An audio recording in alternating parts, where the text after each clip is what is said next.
Hey, Bulls and Bears, we're back with another dose. You're watching Bull Boom Bear Bust, back with another dose of economic reality, folks. Chaos is unfolding in the U.S. as we expected here. I think most of us expected this. For a lot of reasons, we're seeing tremendous, we'll just touch on this briefly, a lot of, over 2,000 cities, we're seeing demonstrations and rallies happening. The total estimates in the millions of people out there making their voices heard. I mean, it's just massive amounts of people. And there's lots of reasons why people are upset, they're discontent, they're unhappy. I think one of the key things, though, that a lot of people are missing is the economic situation. Now, you could say the economy's doing great because the stock market's going up. Folks, before we get into the other news here today, you've got to separate the economies. There's more than one economy. There's the corporate America, the top 1%, even top 10% economy. Then there's the rest of the people, folks. The rest of the people, where you have most people living paycheck to paycheck, that economy isn't doing well. And people say, well, there's still people. The mall behind me, see all these people are shopping. People are saying that there's people out shopping. The economy must be good. The consumer must be strong.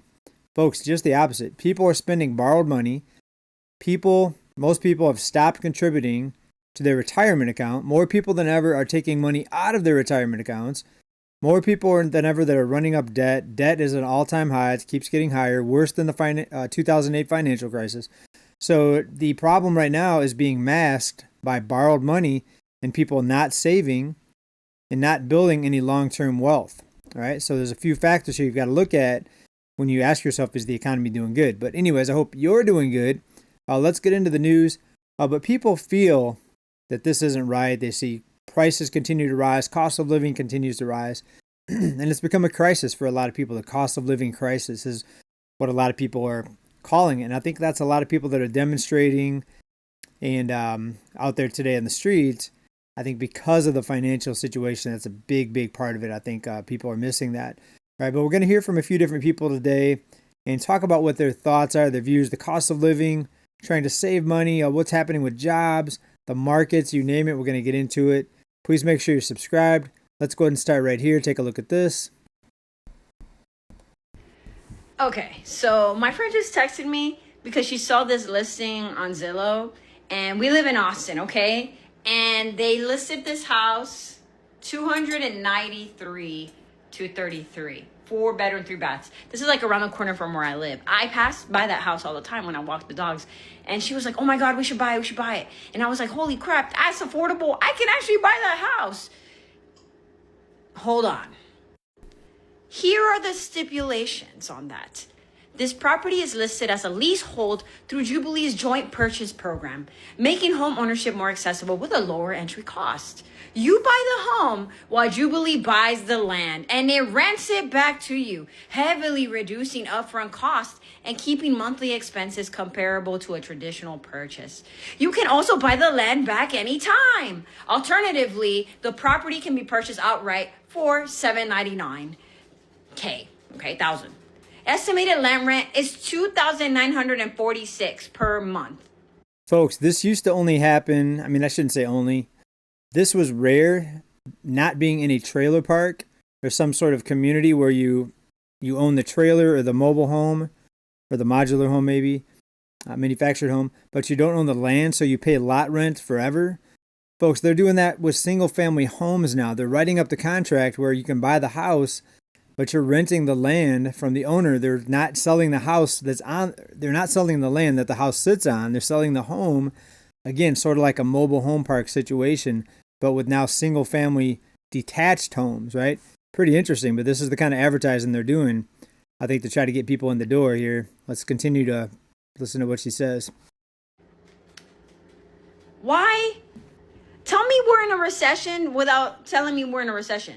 That's a recession indicator if I've seen one. What do you mean? What do you mean that the house is for sale but not the land, and you're gonna rent the land forever? What are you gonna do? Buy the land? You might as well just buy the house. I know I sound angry. Like you know why? Because I am. Because my parents bought a house for like $60K when I was still like a teenager. This is crazy. That's all I gotta say. That's crazy. We can't even buy a house We can't, our generation can't even buy a house. Because, yeah, 300,000, reasonable.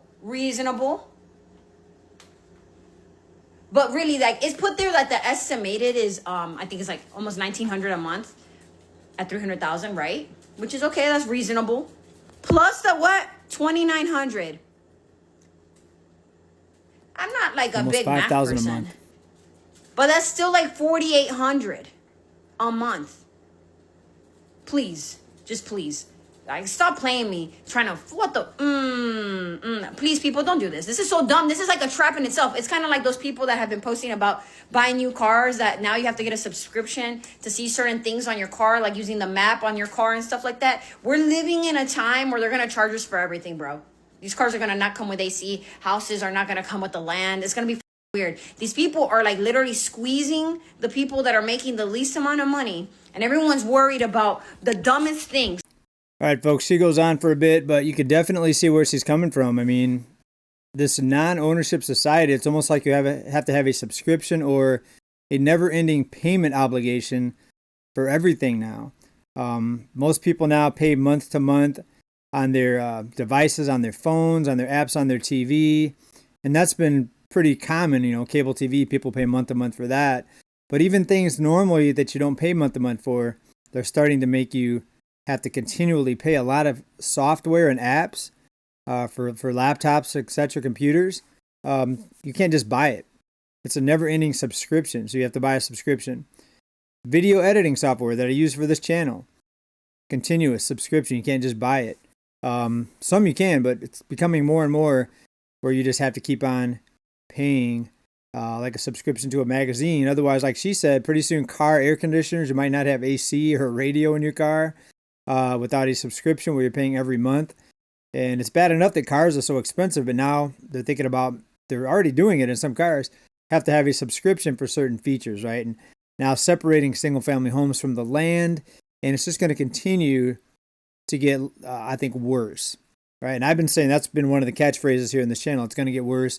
This situation where you're just going to have to continually pay to infinity, it's going to get worse. You're going to see more homes for sale where they're going to separate the land, so you have to pay them monthly rent for the land, even though you quote unquote own the home.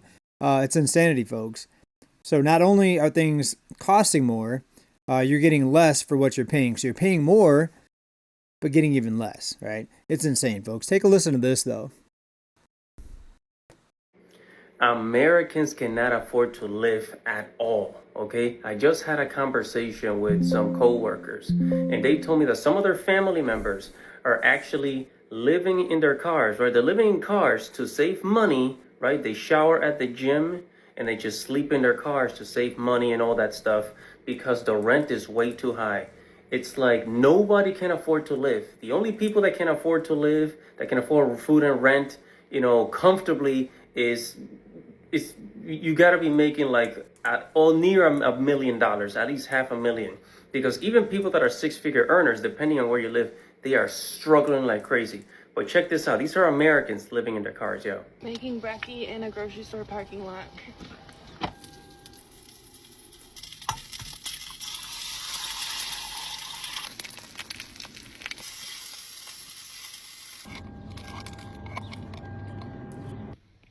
I eat off the pan because less dishes. I must say, though, that breakfast looks pretty good for someone living in their car. Just the right amount of brown on the sausage. I might have to stop in there and have some breakfast here. But seriously, folks, a lot of people are doing this, and it's people that are documenting it on social media. They're putting videos out every day documenting their life. So they're not just doing it for attention. They're not just faking it. They're not someone that has a house and they're out in their parking lot living in their cars. They're actually showing day by day what it's like. I eat off the pan because less dishes. Somewhere. Day 37 of living in our car. We've been living in our car for 37 days.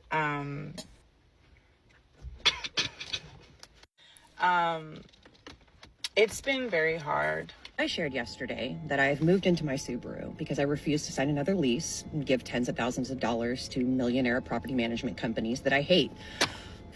So here are some answers to questions that you guys had about how I'm doing this. Question was, where do I shower? I know a lot of people get gym memberships. I haven't done that yet because I haven't needed to do that. I'm in a little bit of a special situation. Planet Fitness, $10 a month where I'm at. I'm not sure if that's nationwide, but that's worth it for a shower every day, $10 a month. Where my family lives pretty close by where I'm at. They're like 40 minutes away, and they live on a boat now.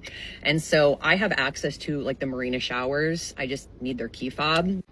Okay, boom. I've been living in my car since May 13th, about 2 months and some change. Let's talk about it. So I bought this car knowing that I was probably going to have to make a tough decision. I do freelance work and video, and a lot of the money will come in late, as any freelance knows. So how far is this gonna get? Like, is this the new lifestyle? Are we gonna do absolutely nothing about housing, right? Is there gonna be just no affordable housing at all? Like no $500, $700 apartments? None of that? Everything's just gonna keep being more and more and more expensive? Because right now, there are about 3 million Americans, and you can Google this, right? You can do the research. Google it. There are about 3 million Americans living in their cars or van life, right? And those numbers are going up because people just can't afford anything. Everything's just way too expensive. Something has got to change. Something has got to snap. Something has got to crack. Okay? We cannot have our families living in cars, dude. Make sure to subscribe to the Folks, so he goes on a little bit. Good questions he had, though. Where does it end? And there's people even on this channel saying things aren't that bad. I'm doing fine. That's awesome. I hope you're doing fine. And maybe it was skill or luck or a little bit of both that led you to where you're at today. But my question is, even if you're doing fine today, I happen to be doing fine. Really well. Investments have done crazy good in the past couple of years, especially. The past couple of years for me have been the best, probably the best 2 years of my life with investments. And I say keep on stacking because, I invest in a lot of different things. It's been wonderful. But if it keeps going, I'm worried about myself. I'm worried about the younger people, my kids. And even if you're doing good today, doing great today, doing awesome today, whatever, maybe next year, if things keep going like this, you're going to start feeling the pressure, the paycheck situation. What he said, 3 million people living in their car, right? If you combine that with the actual homeless people that don't even have cars, the ones living in shelters, what is it, 4 or 5 million? And then add on top of that the other people living in RVs and campers who really, you could say that's a house, but anything with wheels on it, I wouldn't call a permanent house, even though people are treating it as a permanent house. Tiny homes, you could call that a home. I wouldn't put the tiny home people in the homeless camp because it is a home. And some people with RVs and campers, they would say, my motorhome's nice. I'm not homeless. This is great. Yeah, it's great. You have a shower. If everything's working right, you probably have stove. It's not bad, Ask a lot of these people living in their car if they live in a motorhome or a camper, and I'm sure they'd say, heck yeah. But they can't afford the lot to park it on usually because of campground. I'm not sure what prices are lately. We went camping a few years ago. It was like $80 a night just to pull up and stop in a camping spot, campground. And, where's it going to end is the concern that people have. People are scared right now. People are frightened. They're demonstrating, right? They're out there on the streets because a lot of reasons, but financial is a huge one. So many of us who are feeling like enough. I'm out here working my fingers to the bone, just trying to break even. And then you get those people who tell you, this is your fault. This is the result of poor planning. You could have done better. You should have been thinking ahead. The video that this comment is on, I recorded while sitting in my car. And I've had a handful of people say to me, well, while you're sitting there with your leather seats and your sunroof. She makes videos like this a lot, talking about her financial situation, the economy. And people will bust her chops because, she's sitting in a car with leather seats. And then don't make a video complaining about cost being too high, drinking a Starbucks coffee. People are going to get you in comments because you can make coffee at home for much cheaper. But you buy a Starbucks coffee and you're complaining about the cost, that's on you. But what she's saying is people are blaming everything on the person and not putting any blame on the economy. Some people are. It's finish up with what she's saying here. Trying to insinuate that I'm living beyond my means. You're just taking a snapshot of someone's life, having no clue what it takes to walk a mile in my shoes. This is what the minority of people focus on, the minority of comments on that video, because the overwhelming majority were comments like this one right here. People don't take into account that so many of us are doing what we can to keep. For those of you listening and not watching, the comment that she's posting from one of her previous videos says this: the cost of living is way out of control. It's unbearable. We all want out. A lot of people want out. Well, top 10%, they probably don't want out, or maybe some of them do. We're going to talk about the top 10% here in a minute. Am I in the top 10%? I don't know. We're going to find out here towards the end of the video. Stay tuned. Keep ourselves just barely afloat and be able to eat maybe a couple times a day if we're lucky. It's way out of control. And there are so many of us that are just saying, you know what? I just want out. I just want out of this. And I think that that's why that post resonates with so many people, because we're out here just trying to survive. So to those tone deaf individuals that like to point out how we're living way beyond our means, or take a snapshot of somebody sitting in their car having no clue of what the exact circumstances are of someone's life, you just don't get it. You are just looking for a reason to make us feel worse about situations that we should not be in the first place. It should not be this hard to simply live. It's spreading, folks. Like I said, more and more people are falling into this camp where they don't think this is normal. They know it's not normal. They're concerned and worried. Our price is going to keep continuing to go up and up and up nonstop. Where does it end? That's the question we've had here for a long time. Where does it end? Will there not be any other corrections or deflationary corrections or recessions where prices actually go down? It seems like now any recession that we have, they throw so much stimulus at it, or helicopter money is the term we get it. The prices just rise faster. Look at 2020, right? Prices went up so fast in 2020. Quick chart here before we get to the next video. Quick chart. Take a look at this. All right, folks, this is a cumulative inflation chart. So not just the one where they show you the 2.9% or whatever year over year. This is cumulative, that adds each year on top of the previous year. So 2.9% this year added on to whatever it was, 2.8 last year, 2.6 the previous year, 9% a few years ago, added together on top of one another, cumulative. Look at what's happening here from 2020 to 2025. Unprecedented increase in prices, the cost of living. Worse than the 1970s. When we came off the gold standard, that was a big increase compared to before that. But this is worse than the 1970s as we came off that monetary system, right? Insane, folks. And when you're up here in prices, you can see my cursor, we're all the way to the top here. Most recent month is August. Looks like September will be out pretty soon. But you see the direction, you see the trend here, folks. At this level, people don't need decreased inflation. They need something called deflation. But they're not even talking about that. They're just talking about, oh, inflation slowed, inflation is lower, inflation is slowing. That's no good, folks. Could be worse, yes, but it's pretty bad. And when prices are already this high, you don't need any inflation. You need deflation. You need prices to come down. But the way it's happening, the way it's looking, very unlikely to happen unless something big changes. Like the previous person in the video, well, the previous person before that, said, where does it end? Something's got to snap. Something's got to pop. Something's got to change, right? What is it going to be? Is it going to be millions of people on the street? I mean, we're already seeing millions of people on the street. Is that really going to change anything? I mean, let me know down in the comments. It would be nice if it did, but I really don't think it's going to change much.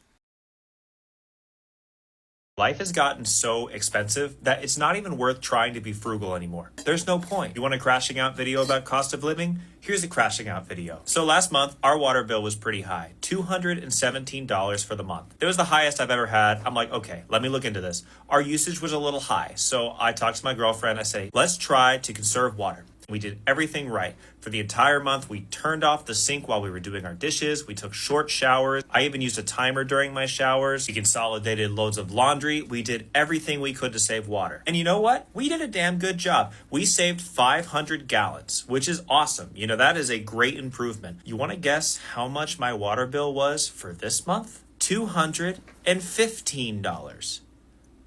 We used 500 gallons less, and I saved $2 whole. Are you actually for real right now? But Zach, how could this be? The fees and the taxes went up so much in the course of 1 month. That's all we saved. So what's the point? Why? Folks, good question. What's the point? You conserve he said he's using 500 less gallons than the previous month, and they barely saved any money. And you have to ask yourself, what's the point? It seems like when you do save money, they just get you somewhere else, more taxes, more fees, and they're going to nail you no matter what. So then what is the point? And that's why I think you still see a lot of people out there spending money they don't have, borrowed money, swiping the magic plastic, the credit cards, because they figure, what's the point? What's the point? Even if I don't spend, I can't afford a $500,000 plus house now, which is the median home price, 400 something thousand nationwide now. People figure, what's the point? I might as well have fun. I might as well go to the club, to the bar, to the baseball game, to the concert, the amusement park. I might as well go just blow it on stuff and just have fun, because what's the point? You can't save money to build long-term wealth. You can't save up for a house, because by the time you save up, the home price has increased even more. But things are starting to change ever so slightly. Back to the previous topic here. Am I in the top 10% with my last couple years of income, including investments and then my regular job and everything else? Let's take a look and see if you are as well. Take a look. And we'll just look at the Google AI results here. To be in the top 10% of earners in the U.S., you need a household income of $148,812 to $234,000, depending on if you're a single income household or a dual income household. But for individuals, the threshold is just under $170,000. So I'm not there, even with investments, but I'm not far if you look at my last couple years, and that could change. It could drop next year. I could lose my job. Whatever, investments could crash. But for now, I'm about there, but I don't feel like I'm there, folks. I don't feel like I'm almost in the top 10%. And I guess if I ever do get in the top 10%, I'll have to quit talking trash about the top 10%. I'm not really talking trash about them. I'm just saying that people at those income levels typically don't feel it as much as everybody else. But even people that are in that group now, unless you're in the top 1%, people that are in that top 10% group are feeling more and more the pinch. And they're starting to get more concerned about what's going to happen if things don't change, if something doesn't snap, if something doesn't break. Cost of living keeps going up, folks. Let me know what you think about this down in the comments. All the people we heard from, the crazy water bill, $200 and something after cutting down 500 gallons. You barely saved any money.